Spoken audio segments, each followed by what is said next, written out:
Well, good morning, evening, afternoon, wherever you are and whatever time it is, we welcome you to another edition of Smokin Toastin. This is the program that's all about craft beer, fine spirits, hand-rolled cigars, and anything else that happens to be on Ian's mind that particular week. My name is Cruz. My co-host is Ian Barry, and we are live at pretty much our favorite place in the world, B&B Butchers and Restaurant on Washington Ave in Houston, and we like to come here at least once a month and have cigars. And so we showed up, and boom, the heavens opened up, and it rained like, honestly, living in Houston, Texas, I will tell you, I haven't seen rain like that in, I'm going to say 3-4 days. It was just absolutely pouring. And so they've got like this great area up here at B&B, and you can come up here and have a cigar or have dinner, whatever, in the rain. But I will say, even that has its limitations. When it reaches monsoon proportions, yeah, you can get a little wet up here. Well, so you know what happens we waited for it to dry out. The rain's not coming straight down, so the Right. roof only does so much when the rain's going sideways. This is true. And we had some sideways rain there for a little while. So anyway, we dried off a few chairs once the rain had passed, as it often does here in South Texas or Southeast Texas. And so now we're ready to do some smoking and drinking, and that's what the show is all about. B&B Butchers and Restaurant is at 1814 Washington Ave in Houston, soon to be open in Fort Worth. And in fact, let's go now live to our intrepid reporter, Jeremiah Butler, who's going to give us an update on Fort Worth. First of all, welcome to the show. Thanks, guys. Always glad to be here. So what's going on in Fort Worth? So right now, we finally have a fairly hard open date. So right now, basically, we're slated to open November 8th. November 8th. All right. The shop's at Clear Fork. So the shop itself just did their big grand opening. So we were up there in some crazy, weird Fort Worth weather. Apparently, they have their own set of atmospherical anomalies that go on there. But yeah, so we're getting geared up, and I'm starting to build the liquor list and all that. So we're getting ready to do it. That must be a fun process, actually starting from scratch on the liquor list, right? It's absolutely a fun process, and it's the really fun part for a booze nerd such as myself is like kind of paying attention and learning about different demographical demands and what's popular in different places, because like obviously in the corporate world you have very hard set menus that every restaurant's the same. Well, for us that will be about 92% the case, but there are certain things like, for example, on my whiskey list, I'm fairly sure that it'll be a little more bourbon heavy and American whiskey heavy in Fort Worth than it is here in Houston. It's a bit more of a Scotch following here. Right. That makes sense. Well, we can't wait to come up, do a show, and it's going to be great. Drink at your bar. So that's something we are big time looking forward to. Will you be up there for the hard opening? I probably will be up there quite a bit, actually. I'm going to start bouncing back and forth, probably starting in the mid-October. I'll be going back and forth quite a bit. Once we get it open, I'll have to go back and forth even more, just to get the bar program up and running, make sure it's consistent.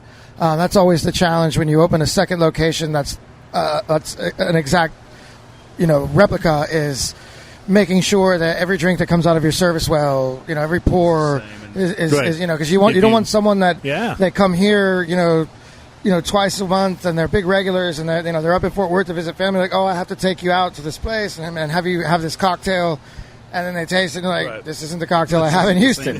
So, and that's got to be a little bit difficult too, just keeping all of that.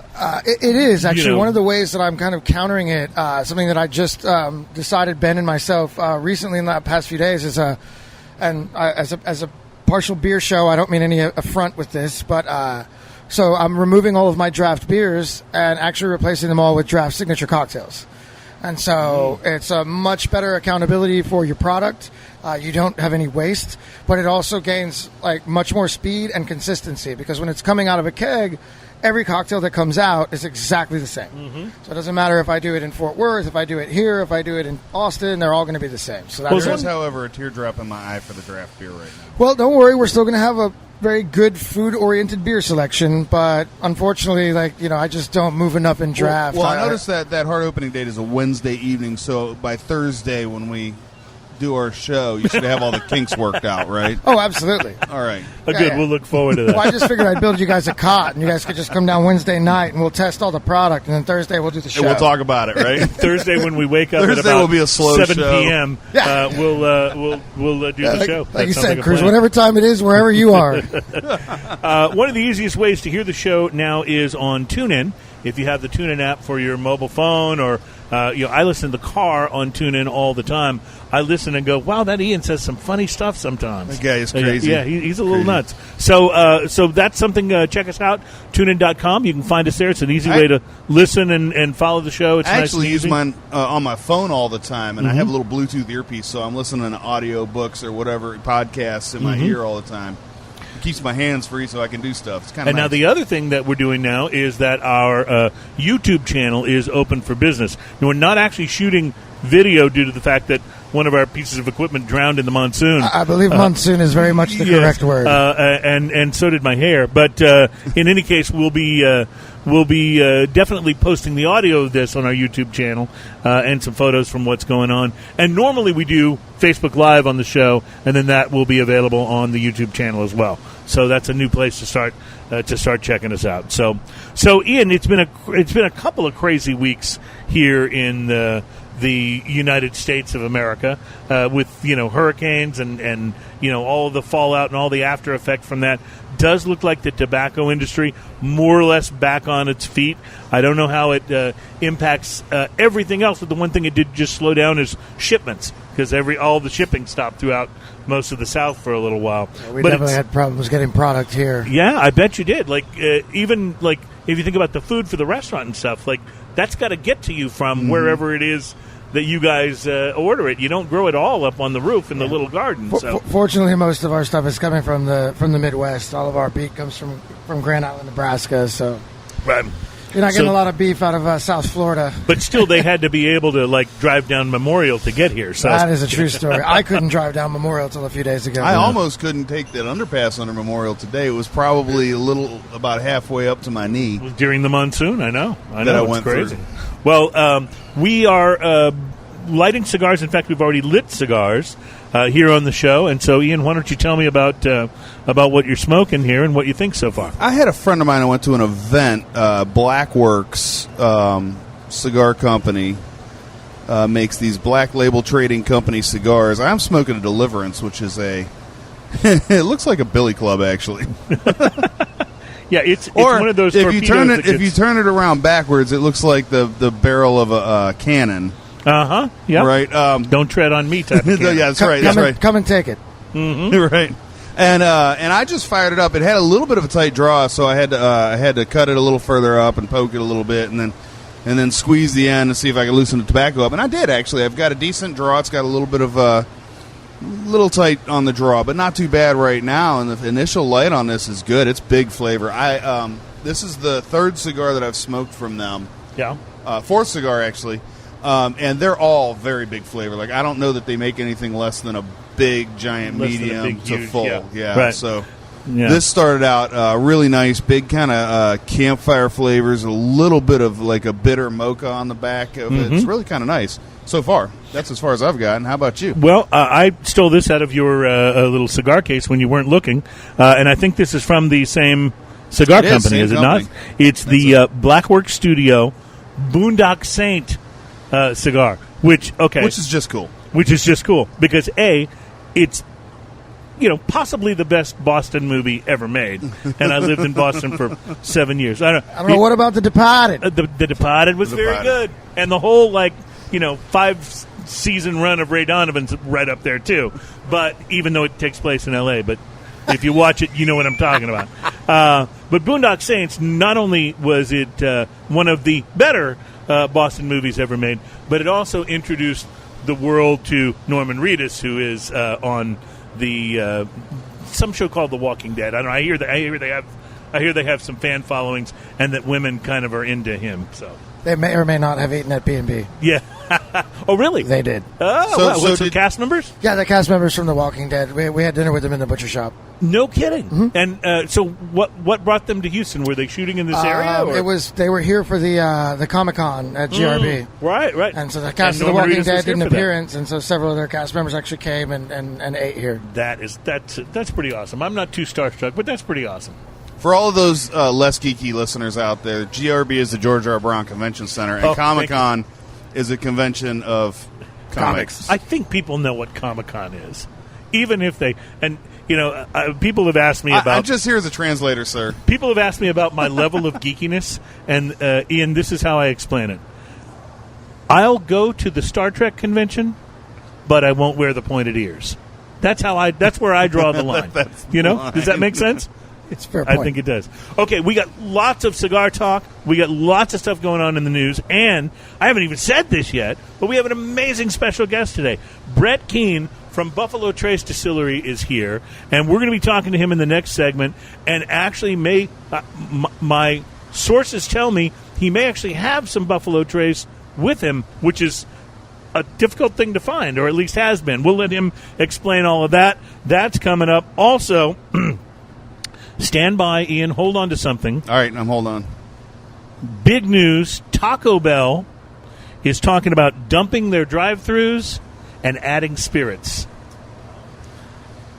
What? I have no words. I thought you were going to talk about Ian bringing another barley wine. This is crazy. So I could get a taco with Yeah. Graham It and Ye back? adds a whole new meaning to fourth Whoever meal. would have thought whiskey and 7-layer burritos? Yeah, so we'll get to that. It's all coming up. You're listening to Smokin and Toastin'.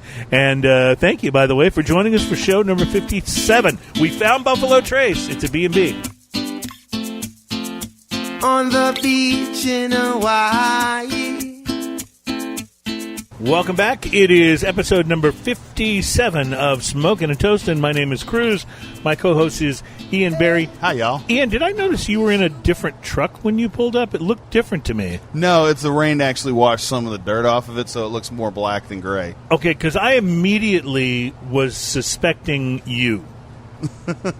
A truck full of Drew Estate cigars was stolen in the Miami area, I and know it's been nothing missing about for a that. month.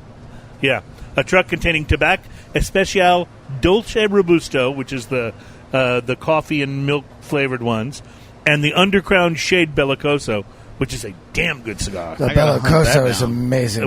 It was stolen on August the 8th, and so Drew Estates made this announcement to let people know that if somebody tries to sell them like really, really cheap Drew Estate cigars, that I just happen to have 17 boxes Yeah. of these Undercrowns. well, For $9 a box. yeah, I was going to say, I know where you can probably get rid of a few of those if that in fact is you, but I wasn't sure. It was hard to see your truck in the rain, and I just wasn't sure. So welcome back to the show, and welcome to our special guest. One of the things we love about doing the show with Jeremiah is he always brings the most interesting guests, and he has brought a gentleman onto the show from the Houston area, Mr. Brett Keene, and Brett is with the Buffalo Trace Distillery. So, Brett, welcome to the show. Thanks, guys. Thanks, Jeremiah, for including me here. This is going to be big fun. So, we're going to talk Buffalo Trace a little bit later in the show, the actual Buffalo Trace whiskey. But your company actually is much bigger than just Buffalo Trace, right? Yeah, the Sazerac company, which started in New Orleans in the 1800s, owns the Buffalo Trace Distillery and numerous distilleries around the country. 1792 down in Bardstown, Kentucky. Yes. A. Smith Bowman in Virginia. And we've got a Canadian whiskey operation going on up in Montreal. So before we get to the Canadian whiskey, and I got several questions about that, but you guys are involved with Blanton's too, right? Yeah, so when we purchased the distillery, it was the early 90s. They were producing Blanton's there since 1984 when Elmer T. Lee came up with the world's first single-barrel bourbon. And we still produce it to this day. I tell you, that's just a damn good whiskey. Didn't we have some Blanton's here? Yes, that was a we super ultra special, only Jeremiah can get his hands on it, Blanton's? I don't know. I mean, Blanton's is typically just Blanton's. Yeah, I think we just had Blanton's here. That might have been Chris Hart that brought the ultra. I think yeah, it was our buddy that Chris sounds Hart. Yes. much more. Yes, I believe it was. Chris Hart likes to bring. I want to boutique-y point stuff. out of what you said there. You have two whiskeys that stay on my shelf at all times. It's the Buffalo Trace and the Blanton's. We appreciate it. Those just live on my shelf when they're not in my belly. So you also are involved with a Canadian distiller. Now, do you guys own it, or is it a... so we've got an operation in Montreal, but we partner with a lot of different distilleries up in Canada, and a lot of people don't realize, but we're a major producer of Canadian whiskey. And I'm sorry, go ahead. Kind of going forward, we found that we're known for our small batch bourbon, and starting to do some small batch Canadian whiskeys like the Legacy that we're going to have today. It's been kind of a fun new approach on an old style. Now, I was going to say, our buddy Jeremiah here has not historically been a big fan of the Canadian whiskeys. It's a true story. This whiskey actually is the one that it changed my opinion of it as a category. Really? And I got very lucky. Brett brought me to a blending workshop at Reserve with I'll just call him Dr. Mayville, because the man is just a mad scientist with whiskeys. And I mean, it really opened my eyes up to what's happening to this as a category. I really think it's going to change what we all think of. And I think over the next couple of years, Canadian whiskey is going to absolutely make its mark on the. That's an interesting thing, because I don't even think of Canadian whiskey. I don't even it doesn't really even cross my mind that much. Well, in general, typically people think it's of to me it's value. It's just Cutty Sark and whatever. I have been doing research on this since you guys started talking, however. Ian's the scientific one of us. Those are all technical terms. I don't want to go into this without any experience. And what I found is this tastes better than it smells. And it doesn't smell bad, but it smells one way, and then it has a much sweeter very interesting taste to it. It smells very, very blended whiskey. It smells very whiskey, but when you take a sip of it, blended whiskey smell, right. Yeah. It doesn't smell like anything special, but the flavor is quite good, and the finish on it is unique in that it's a very oaky. It's got a little oaky bitterness to it that you don't expect. It's really nice. Well, and Brett can probably tell you more about that, but that's when he brought it to me to taste it. That was the first thing that stood out in my mind, was that this doesn't taste like Canadian whiskey. And he can walk you through more of the process of how it gets that extra oakiness, but it's a really cool story. Yeah, I just feel like I'm sitting here like a buffoon because I haven't tasted any yet. Like you guys are way ahead of me. So, it's called research, sir. Yeah, so research. cheers. I'm gonna go all in here. This is now. I was going to say that I know there are some Texas whiskey companies that actually use Canadian whiskey as a part of their blended whiskey, and I know. I know that just from talking to some of the guys that do the blending for these companies. And I've had some of it that I've had has been very good, but you don't necessarily think of it the same way that you would think of the single malts or some of the really fine, sort of blended whiskeys that are coming out of some of the small distilleries around the United States. Sure. Especially being here in the hotter temperatures, a lighter whiskey can kind of pair all year round for us. I think that when you have some of those bolder flavors of barrel-proof bourbon, it might not be good on a 100-degree day.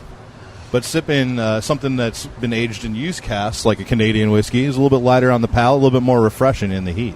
Now, this has a really wonderful finish. I know you said that already, but I just wanted to echo. What I love about the finish is there's really kind of two finishes. There's that first one, and then you go, oh, that's nice. And about the time you think, oh, that's nice, like here comes the second one, and it's even more complex, I think. Yeah. Yes. Yeah. That's nice. Now, is this, tell me, is this one of, how long have you guys been involved with Legacy? Is this a newer product? Yeah, it's a newer product in the last couple of years. Now, we're doing it in very small batches. Drew Mayville, who's our master blender of everything that we do, oversees this project. So every product that you get from Buffalo Trace, Drew Mayville's in charge of quality control over and blending those barrels together. So this has been kind of a little smaller project, then we're rolling out state by state slowly as we have juice to make it right. I don't want to oversimplify things, but what is the difference between a guy like that, Jeremiah's calling him a genius and Dr. Mayville, and maybe somebody who, does it but isn't quite as good at it? Like, what does he have? He's got a nose. It's all in the nose? It's a lot in the nose.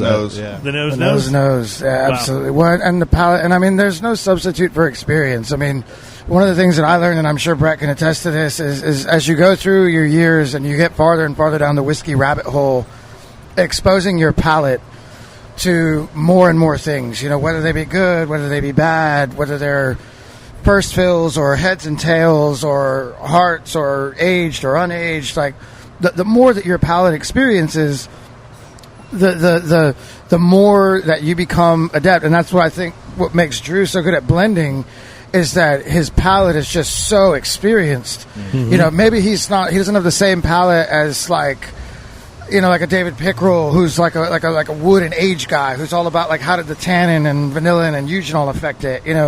Mayville is all about how do I put these together.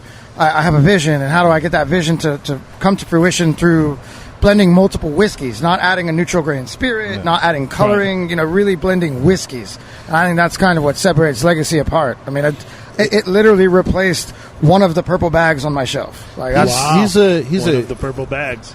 Don't know what you mean there. A chemist by training, but he's an artist, and blending is truly an art form. If I were to call him an alchemist, would he take that as a compliment or as an insult? Probably a compliment. Probably a compliment. Okay, that's kind of how I think of an alchemist. Like somebody who's got a little bit of science and actual real grounded earth stuff, but then has this sort of passion. Knows what 2 teaspoons of Eye of Newt will do to it. That's right. Also, That's exactly I want them to have beakers, and I want them to have a machine that just makes bubbles and one that goes bing. Yes, I think that could be arranged. I assure you, Mayville has beakers. I bet he's got one that goes bing too. I wouldn't be surprised. You mentioned that some of the Buffalo Trace barrels get repurposed and used again. Is this a case where that happens? Absolutely. So when we make bourbon or straight rye whiskey, we can only use a barrel once, right? And by law. So we really believe in the product that went in there the first time. So keeping some of those barrels for ourselves to make another product just kind of makes a great second life for those barrels. Out of curiosity, if you were to use the barrel again, it's not illegal to do it. It's just that then you just can't call it bourbon, right? It can't be bourbon, right? Yeah. You have to change the label. So what would it be if you used it again? Would it just American be whiskey? American whiskey, American whiskey. Yeah. Okay. Whereas we're sending these barrels up to Canada and making Canadian whiskey with them. Very interesting. Well, and the Canadians, they're okay with these American barrels coming up. Oh, they're using them a lot up there. The American barrel invasion. Yeah. Well, I mean, pretty much all whiskey at some point. I mean, even Scotch spends time in American oak. I mean, that's it's the one traditional. of the most beautiful developments in Scotch. Oh, absolutely. Ever. Well, and like the great thing with them, with Sazerac is they have that, Buffalo Trace, they have so many barrels on their own that it can create their own little system. It's not like like a Jim Beam Glenmorangie relationship where it's like they have to buy these. So if Jim Beam produces less, Glenmorangie has less options. Right. Like that. I see what you're saying. Yeah. Well, I tell you what. You mentioned first of all, I want to say that this is pairing beautifully with the cigar I'm smoking. Agreed. So I want to talk about that in our next segment. But you also mentioned that it pairs well with certain beers, and you may have even brought a beer along. I did. All right. So we'll get to that coming up in the next segment. You're listening to Smokin Toastin. It's all about craft beer, fine spirits, and hand-rolled cigars. We're brought to you by B&B Butchers and Restaurant at 1814 Washington Ave in Houston. That's where we are today, and we're smoking and toasting. We'll be right back.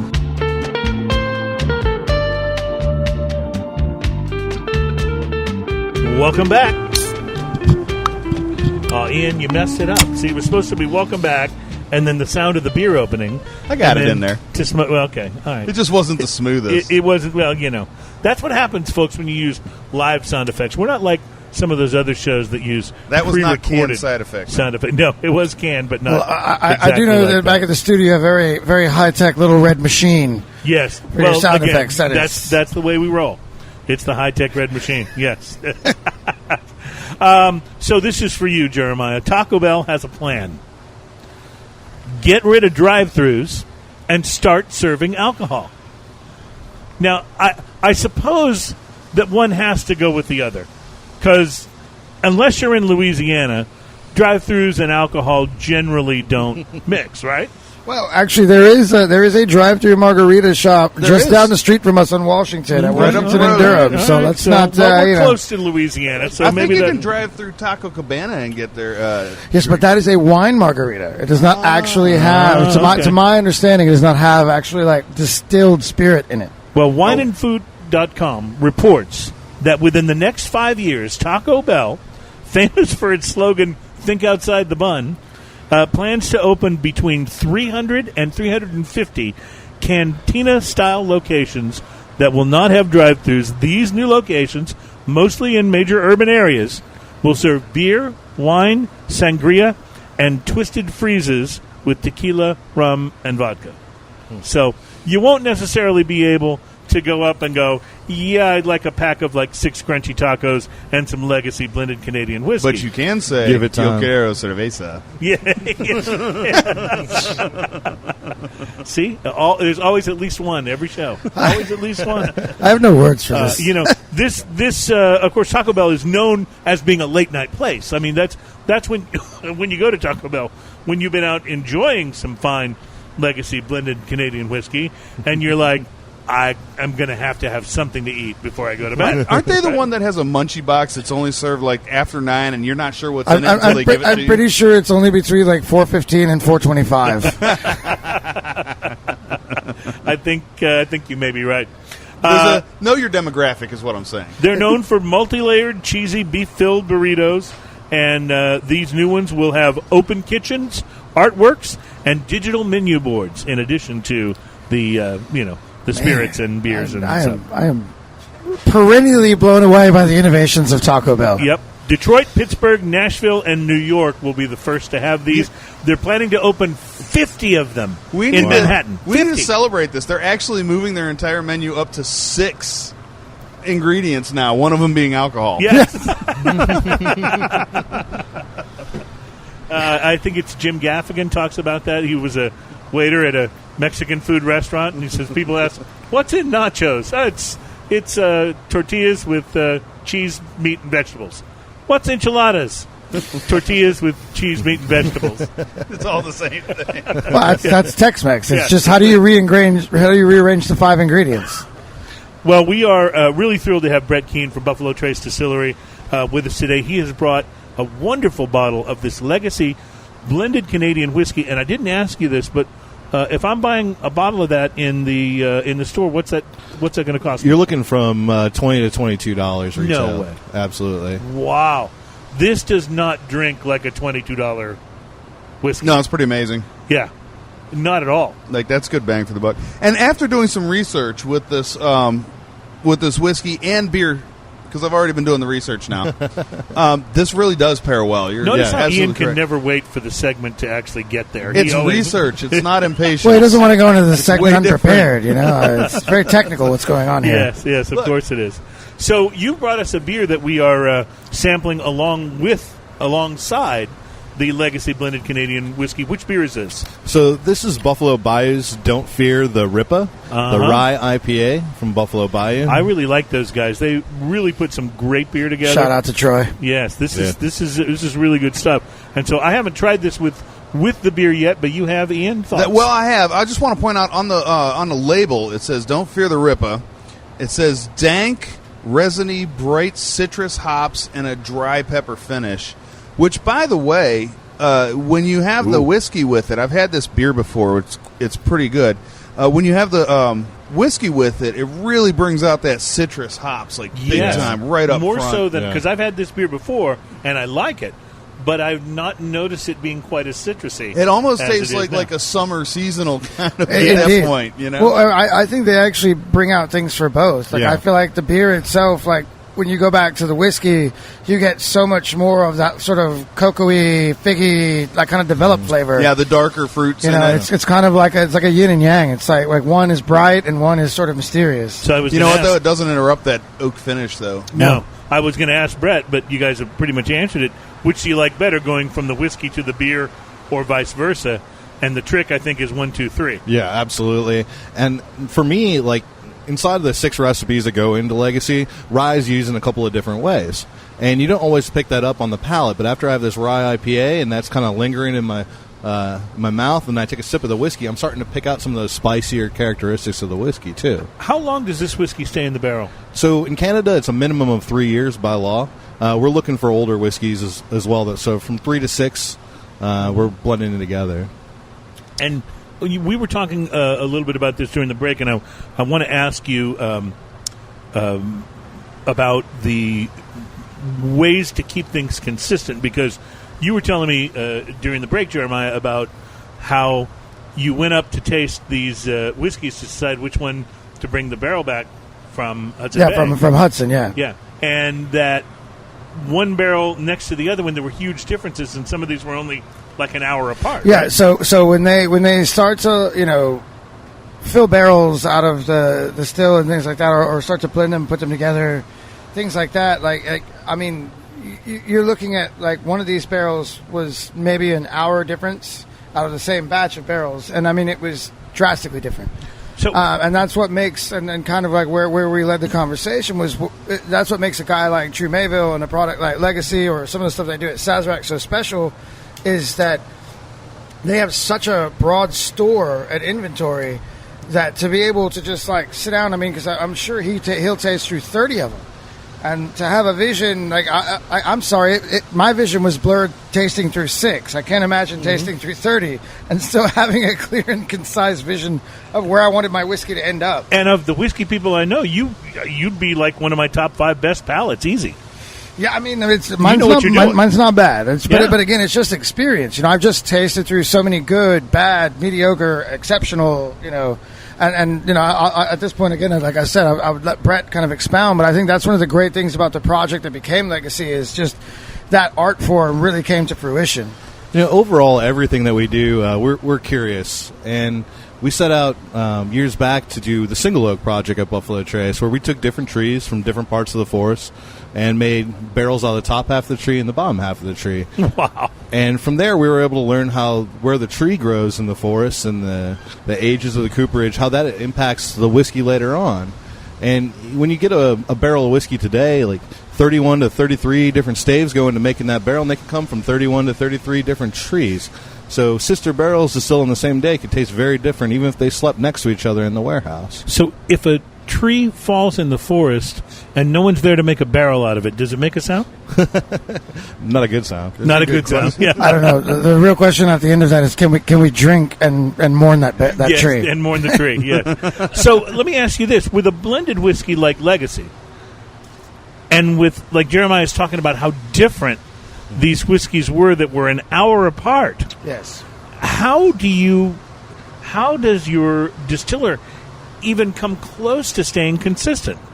The art form and the years of experience, going into it, when you're grabbing barrels of different recipes and different ages, you kind of have a good idea at your starting point. And you start putting it together, and then it's that art form of what needs a little bit more sweeter barrels, more spicier barrels, more oakier barrels, more of the corn whiskey components, more of the rye whiskey components. It's just that art form. Because I'm betting every bottle of this I buy is going to taste exactly the same. That's the goal. Well, and that was the beauty of the workshop that I went to with Drew Mayville, was that he really sort of like broke down what goes into doing that. And that's one of the things that's important, a guy like Drew Mayville, and he'll tell you straight up, he's not a distiller.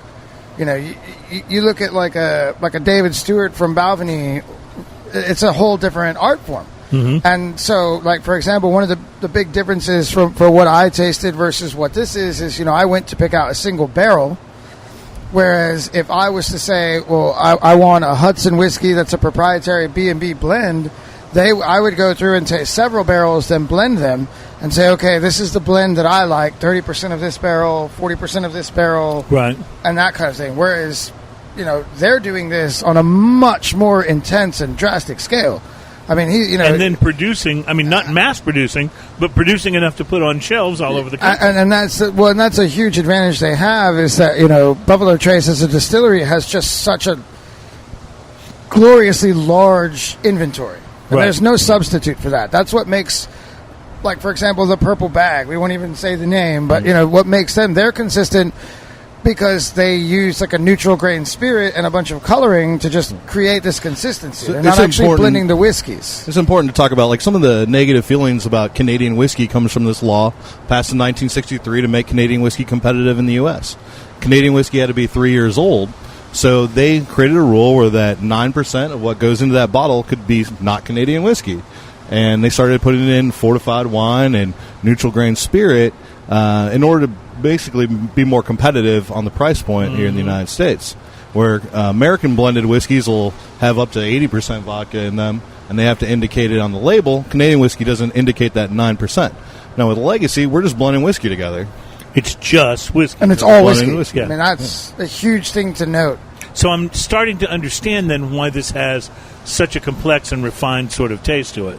Yeah, I totally get it. There's a lot going on in that I little bottle. Totally get it. Well, it marries really, really well with the Don't Fear the Reaper, which is the rye IPA from Buffalo Bayou Brewing Company. And it's also still just killing me with this Boondock Saint cigar. It's fantastic. Well, I feel like now with the Don't Fear the Ripper, I should be smoking a Romeo and Juliet. For you music nerds out there, that was a joke for you. And we will be back. On that note, we will be back to do a little more beer tasting. I haven't told you about this, Ian, but I have brought with us today a Dogfish Head Palo Santo Moron wood-aged brown ale that I brought all the way back from someplace that I'm not legally allowed to ship it from, and we'll be tasting it next. Wow.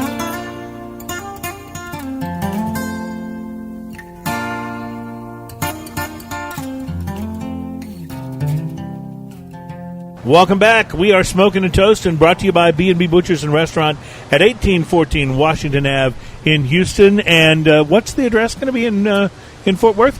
I honestly am embarrassed. I don't know. Well, but you know the shopping center. The shop's at Clear Fork. Shops at Clear Fork. Mm-hmm. All right. So that's where to find it. And look for it, right around the beginning of December? November 8th. November 8th, now I'm is sorry. Our tentative open date. November 8th. I do Excellent. say hedge your bets on that because it might actually be November 15th. You know, restaurant openings are that. tricky, but right now we're slated for November 8th. Kind of like when I file my taxes. It's supposed to be the 15th, but wait a second. I didn't really say that just now, did I? Okay. Wait, so Pause for taxes? sound effect. Nicely done. Nicely done. I nailed that one. We are really enjoying show number 57. There's so much to talk about, and it seems like every time we go to break, we start having this a has really been interesting a good conversation. And I'm like, wait, hold on. We got to talk about that on the air. You can go there. Oh, you can go there. In the meantime, though, we are pouring the next beer. I brought this one back, or should I say, had someone ship it back for me, quasi-legally, from Delaware. When I was there, Dogfish Head is located in Delaware. Mysterious. That's where their headquarters is. And this beer is the Dogfish Head Palo Santo Moron wood-aged brown ale. And I was all excited to bring this back to you, Ian, and then you told me during the break I'm you've sorry, actually, I didn't mean to you've pop your actually bubble had on this that. before. I've had this before. It's amazing. Yeah. It pretty much tastes like you're chewing on an oak stave. It's chewing on what? An oak stave. Wow. With some sweetness to it. It is certainly dark and mysterious in a glass. It is dark. You cannot see through this. This makes stouts look light. Wow. Talk about viscosity. Yes, it's a big mouthfeel. It's it's almost a barley wine. This would be number 2 or 3 on the viscosity scale of things we've tasted. Not to outdo the one you brought that had chunks in it. I still will never forget that. This is about like the viscosity of like whole milk. Yeah, it really is, isn't it? It's like it's it's deep. full in the mouth. It definitely get like Rich the caramel. oak stave, this leather, tobacco. Now that I've switched cigars to a Padron, and this is just. I mean, they're singing together. This has so many different things going on in it. The chocolatey, the dark vanilla flavors. Did you say leather a minute ago? Yeah, I would go with a little bit of that too, little saddle oily kind of quality. So I want to come back to this beer, but we didn't ask you about the cigar that you opened up the show smoking, Jeremiah. This is a very interesting stick you had. It really was. So it's a Golafina from Jamaica, and it's actually a vintage stick. My buddy, and this would be a shameless plug, his name's Jonathan Fiant. Cigars by Jonathan. He's rare and vintage cigars. The guy's amazing. But he gave this to me as a gift, and I was trying to save it. I told you, Cruz, I was trying to save it, but my humidor is not really equipped. I've got a very modest humidor, because I smoke my sticks fairly quickly. So I decided to break it out, and very even, but very ethereal. I mean, it had like these, in the beginning, it had these honey notes. For a cigar from like 1970 something, it burned really evenly, like just a very consistent, just sort of light. I would almost liken it like to an Avo. I'd like to clarify that when you say a vintage cigar, you're not talking about a vintage seed or anything like that. Like, you see a lot of them that are labeled vintage. Or the vintage series. Or the vintage series. No. This is actually a cigar that was hand-rolled in the 70s. Yes, that he's kept. Like, he goes and hand-picks a lot of humidors and brings them to the secondary market. I believe, again, shameless plug, we'll probably try and have him on the show if I can swing that. And I have to say, sometimes when you have an older cigar, if it's a little dried out or whatever, if you are patient and you leave it in the humidor, now there are people who will say, no, once it's dried out, it's done. You can't ever revive it. But I've had actually pretty good luck taking an older cigar that someone's given me that's been kicking around for whatever in a box or in a plastic bag and put it in my humidor, let it sit there, and I'll be patient, 6 months. Yeah, I agree. Let it sit there and absorb. About 70% of the time, it's a good smoking cigar. Yeah. Sometimes they fall apart. But most of the time, it actually works. Yeah, well, and this one it's kind of out of my normal flavor wheelhouse. I'm kind of like you, Ian, and I like the bigger, more Maduro-driven, big, dark, mean. But this one, especially considering the Don't Fear the Ripper and the Legacy as far as pairing, was perfect. Like, nice. You really got, like, the baking spice notes, and it really helped the rye and the whiskey and the rye and the IPA and the oak and the whiskey. Like, it was a really good sort of melding of the minds. Now, Brett, you're more of a newbie, you said, is when it comes to smoking cigars. Yeah, I'm fresh to cigars thanks to the guys down at the Man Cave coming down and tasting whiskey with Friends them. of the show, we love them. Yeah. And I got a good group down there on Friday nights that get together and they do bottle shares and smoke cigars. But I'm sorry to hear this week that Man Cave's going to be no more. And when is that happening? Is that soon? I heard Saturday. Wow. Well, that was such a great place. It was a great room. To gather. And there's a lot of great places to smoke. That was a great place to gather and smoke. Yeah? Yeah, they just had that I going imagine Downing Street and the Man Cave will be hanging out in Valhalla. Well, Downing Street, don't get me started. Well, by the way, we're going to have to figure out where Alan is because we're going to miss him. Well, for any Downing Street people, I've recently hired Dave Mascari, the 15-year bartender and whiskey guy, is actually now bartending here at B&B. That's great. So that's great. If you'd like to come and have a stick and have a whiskey with Dave Mascari, please, by all means. He's here. For our friends who are in other cities, let me give you just a little background on Downing Street. Downing Street was a cigar bar of some note, a very nice place, very upscale place. They had for a cigar bar, had one of the best cigar bar humidors it was nice. That I've seen. It was big, beautiful walk-in, and they had really a great and varied selection. As you would expect, they weren't the cheapest cigars in town, but that's never going to be the case when you're at a cigar bar. And a great staff, though. They had a great staff. They knew their stuff, and you could go there and smoke all the time. But when they passed the the no smoking laws for indoor spaces in the city of Houston, these guys somehow, I don't know how they did it. I don't even think I want to know. They got grandfathered, and you could still smoke there. When I moved back to Houston 8-9 years ago, I almost moved into a place across the street from there just to be close so I could go over there and smoke.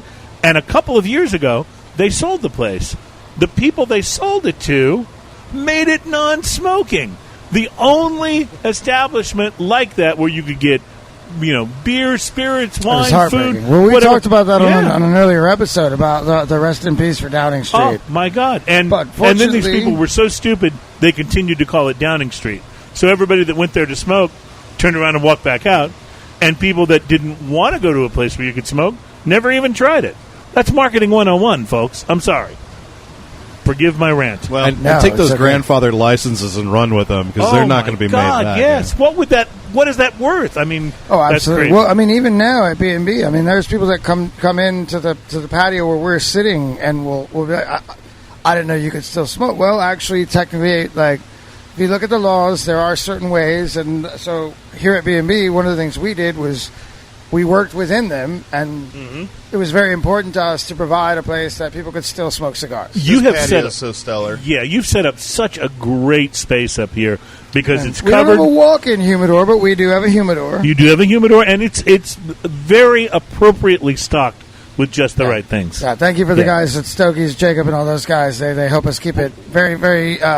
It's not a lot of sticks, but it's a really good good Yes, it is. You can Nice there's- variety there's- and yeah, some there's real JV, there's varsity, gems in there. there's, Yeah. there's number one draft picks. You know. Some real gems in there.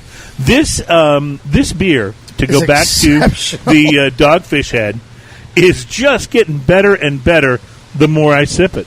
It's getting better and better while I pour my second little taster of it. Yeah. And wow, what I'm really want to compliment the cigar that Ian gave me, or that I took from Ian's humidor, the Boondock Saint from Blackworks, because it paired well with the whiskey right off the bat with the Legacy. Beautiful. Then it paired well with the Don't Fear the Reaper from Buffalo Bayou, and now in a completely different way, it's pairing beautifully with this Dogfish Head Palo Santo Marron. Wow.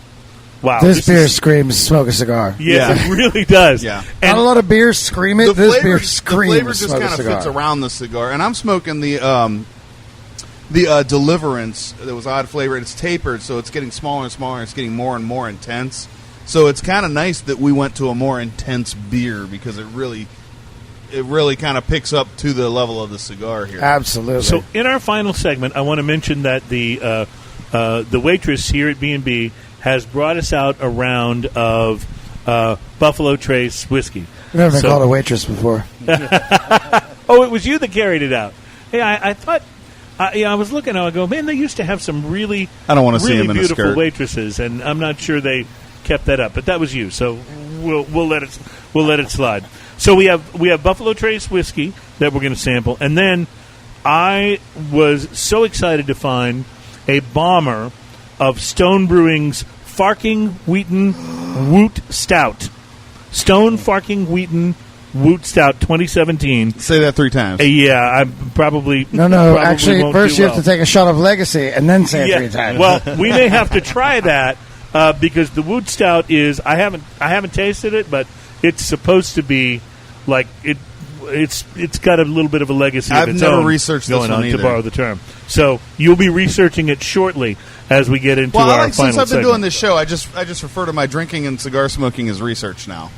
It's I don't even do this show very often. I do the same thing. And by Product the way, knowledge. I'm sorry. Go ahead. Product knowledge. Product knowledge. I yes. like that. That's important, especially doing what you do. Absolutely. Product knowledge. So all of that to come, plus great news that the cigar-friendly bill has passed the House of Representatives, and so we'll bring you up to speed on that. Has to pass the Senate now, but great steps forward for premium cigars. We'll get to that coming up as we continue with show number 57, Smokin' and Toastin', live from B&B Butchers in Houston on Washington Ave. We'll be right back.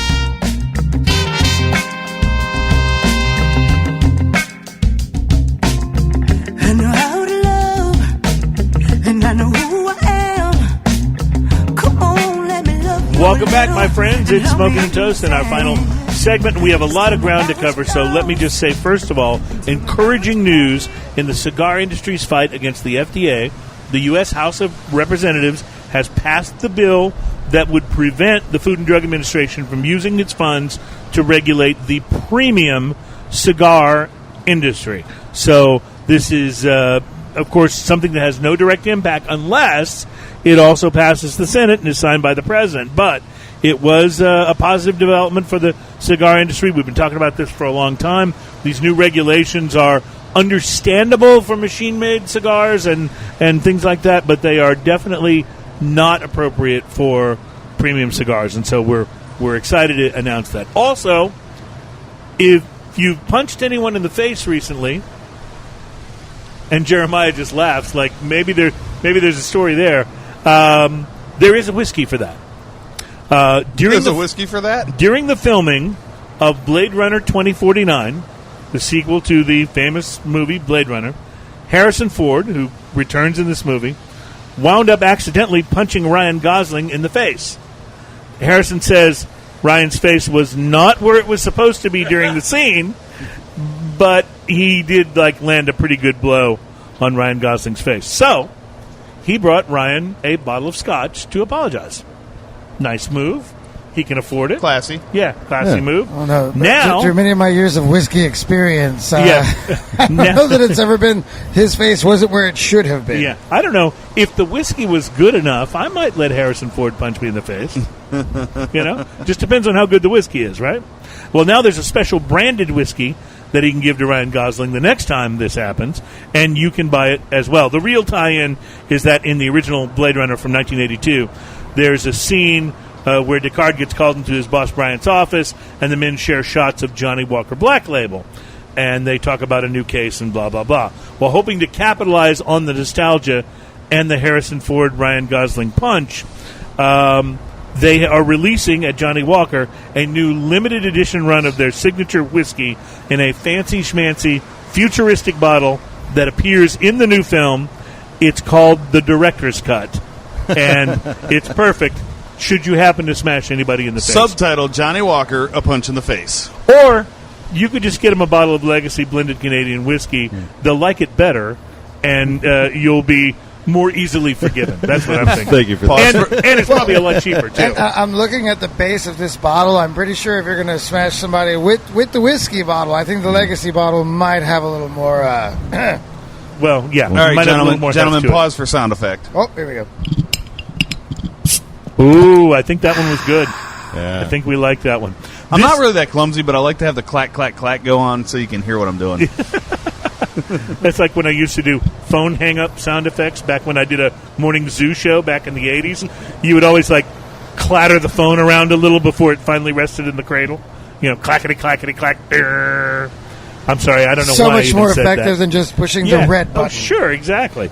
So we're about to sample, and wow, this beer makes that last All right. Dogfish Head look light-colored by comparison. I want to point something out. You guys make fun of me for bringing big beers, but the last beer that we tried that you brought was 12%. Yes. This one, not to be outdone, is 13%. Well, that's right. That's why I saved it for last. And I'm pretty sure if I stuck a spoon in this glass, it might stick straight up. Okay, so apparently, yes, I'm thinking... It definitely looks like the trucker coffee of Wow. beers. So this beer is the Stone Farking Wheaton Woot Stout 2017. It is a collaboration of Drew Curtis from Fark.com. He's the creator. Will Wheaton, the actor. Will Wheaton? Will Wheaton. Will Wheaton? Will Wheaton. He was in Stand By Me and Star Trek The Next Generation. And Greg Cook, the CEO and founder or co-founder of Stone Brewing. They collaborated on this beer, and 4 years ago, they released the first one. Their press release on this says, "It's been 4 years since this otherworldly stout burst out of our collective proverbial chests. 4 years since this primally Alien viscous reference. first release ooze-snaked across the galaxy." So this is something they take pretty seriously at Stone. And the bottle art, I just want to point out, being a bit of a nerd myself, is done by famous comic book artist Walt Simonson, who drew Superman for many years, and Amazing. I think he did a run on Batman as well. So this is a really serious stout. Wow, it is. A wood stout. Oh, of course, you've already done the research. Of course. Leave it to Ian. Well, I have to do something while you're talking. So first thoughts, Ian. So first thoughts are, wow, this is huge. Yeah. This is a stout that definitely earns its name. The mouthfeel is even bigger than the Palo Santo Marron. Yeah. It's even darker than the Palo Santo Marron, and I like that one too. This is not a Guinness. This, you don't, and it's barely carbonated. There's almost no carbonation. The small amount of head that it has on it is darker than most beers. Wow. Serious caramel. Yeah, Serious. caramel. Lots of that. Lots of oak flavor. Lots of that dark, almost raisiny kind of flavor going Yes. on in there. This is outstanding. This is almost in the flavor profile of your Oh famous no, barley I would wines. buy this all day long. This Yeah. is delicious. If it And wasn't, I don't know how much that bottle It's a was. $10 but bottle. Yeah, at least. That's not bad. But I gotta say, That- this is amazing. This beer had me so confused, I just smelled the microphone. I'm not actually kidding with that. This is amazing. Brett, when it comes to and beers, dark. do you do a lot of these more intense, darker beers, or are you more This is of my a... favorite style. Really? Especially anything using a bourbon barrel age. I think you just made your beer better by using that bourbon barrel. And doesn't it say on the label of this that a quarter of the beer, it says quarter barrel aged. What does that mean? It says straight up right here. It says ale brewed with pecans. You can taste that. Yes. Wheat and rye, and then 1 quarter aged in bourbon barrels. So that means what? Component of barrel aged beer and component of fresh beer blended together. It's that art that they're showing off in their beer. So a quarter of what's in this bottle came from a barrel aged group, and then 3/4 is the fresh beer. That's my understanding. And I just have to say, this leaves an aftertaste like a really badass bitter chocolate yeah. with pecan. with pecans in it. Well, This is and so it's, good. It's not like one of those pecan porters where you can get the shells. Like, this is actual, like, meat Yeah. pecan. Yeah. Like, this is a very round, for as intense as it is, it's a very round beer. I was just going to say, for as much viscosity as it has, it's actually very drinkable.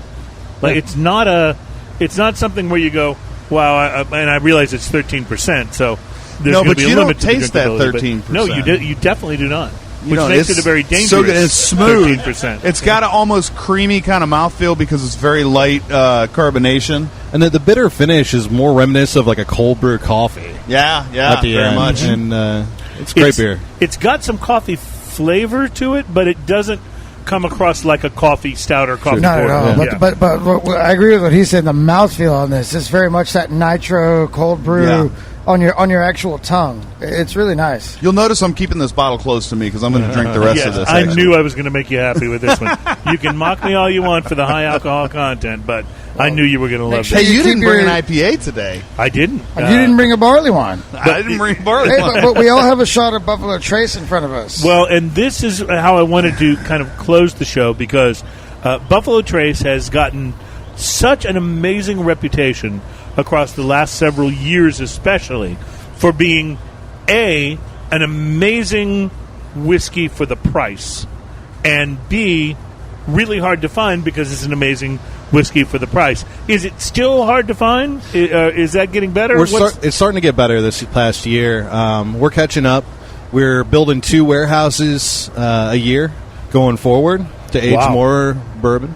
But we gotta once we build that new warehouse, we're gonna have to wait 8 to 10 years to be able to turn some of those barrels into Buffalo Trace. Well, that's the thing. If you're doing whiskey and it's always the going to hardest be part. aged a certain amount of time, whatever that time is for the particular whiskey, and your brand gets really hot, yeah. you can't respond for several years. Not without compromising quality, and we're just not going to do that. Right. That's the coolest thing about the distillery. It's like we'll catch up when we get there, but we're not going to sacrifice quality in order to put younger whiskey or just change the profile in any way. Quick story on this. My older brother is in town. My older brother, if you want to picture him, is very much like Sam Elliott.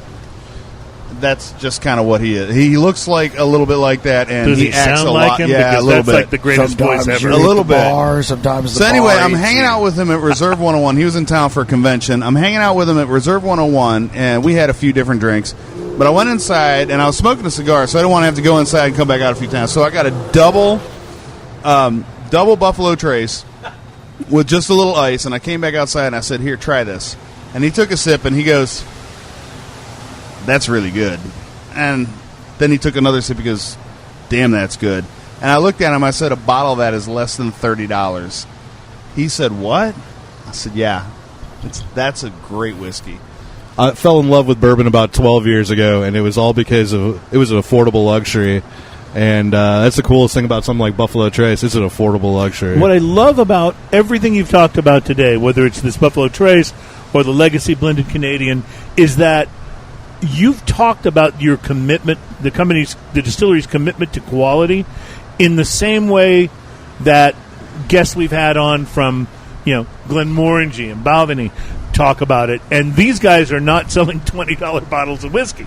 Right. It's really amazing and a huge credit to your company that you guys have this quality commitment at the price point that you have. It's amazing. Absolutely. And I would jump in there and say that one of the testaments to the craftsmanship is like, at B&B we don't carry a lot of, I would say, like more value discount oriented, whiskeys, yeah. And the fact that like this has replaced like one whole whiskey on my shelf. Like I probably go through 2-3 bottles of Legacy a week here.